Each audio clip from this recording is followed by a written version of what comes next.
Hello everyone, welcome back to another insightful episode of Raising Resilient Rookies with your baby doctor, Dr. Raksha. Are you guys constantly worried about not knowing why your newborn is crying? Here's a pediatrician's guide for all those reasons why a newborn could be in discomfort and is crying, and ways you could calm them much more sooner.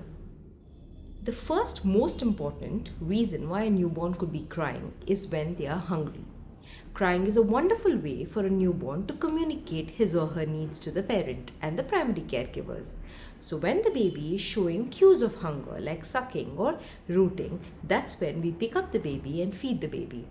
This could be one of the most important causes and the most common causes for a newborn's cry.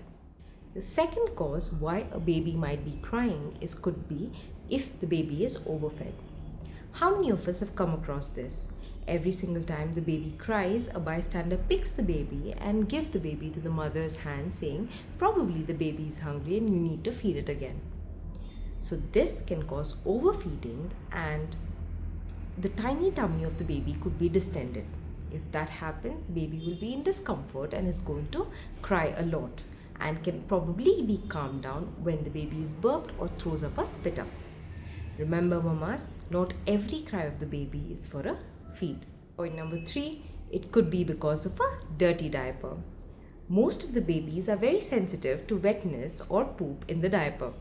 So if your baby just after a feed is squirming around and is becoming fussy, please check the diaper, because that could be the reason why your child is crying. Point number 4, maybe your baby is feeling too hot or too cold. If your baby shows signs such as feeling warm to touch or sweatiness around the child's neck, it could be that you have overcovered or overwrapped your baby. Sometimes, if the baby is shivering suddenly or is cold at its periphery, which means hand and feet, that means the child might be undercovered and the child is feeling cold, and they communicate with you in the form of crying. Have you guys come across a term called as comfort cuddle? This could also be a reason why a newborn is crying. When the newborn baby is in the womb, they feel very secure and comforted inside the mother. However, when they come out, they feel very vulnerable and anxious.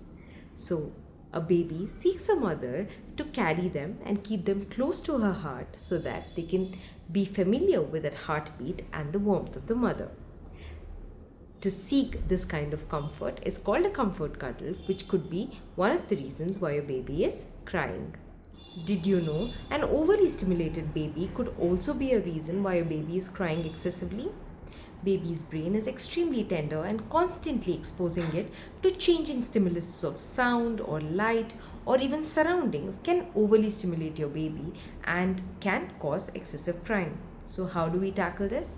A warm bath generally helps, or moving the baby to a calm, dim lit room and cuddling and soothing the baby and offering your baby feeds at that time can definitely calm your newborn. Is your newborn baby crying excessively in the evening times? During such an episode, are they clenching their fists tightly, pulling their knees to their chest, arching their backs, and also having a distended tummy? Then your newborn may be facing something called as infantile colic. Giving a warm bath during such an episode, doing gentle tummy massages, or doing bicycling techniques to relieve gas, or also using tummy roll-ons can soothe your newborn and help them relieve symptoms of infantile colic. Last but not the least, my dear parents, please check the newborn's hands and feet. More often than not, we have seen the tonic of mother's hair tied tightly around the newborn's fingers and toes, which would be the cause of excessive pain. In such a situation, it's very important to release the tonic to ease the baby out of the pain. In the end, I just want to say that a crying baby is not all bad, because that's when the baby can communicate his or her discomfort to you.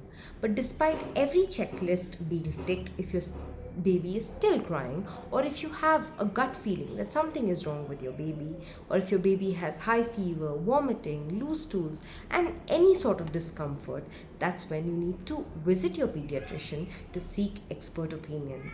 I hope this has been helpful, and kindly stay tuned and keep watching Raising Resilient Rookies.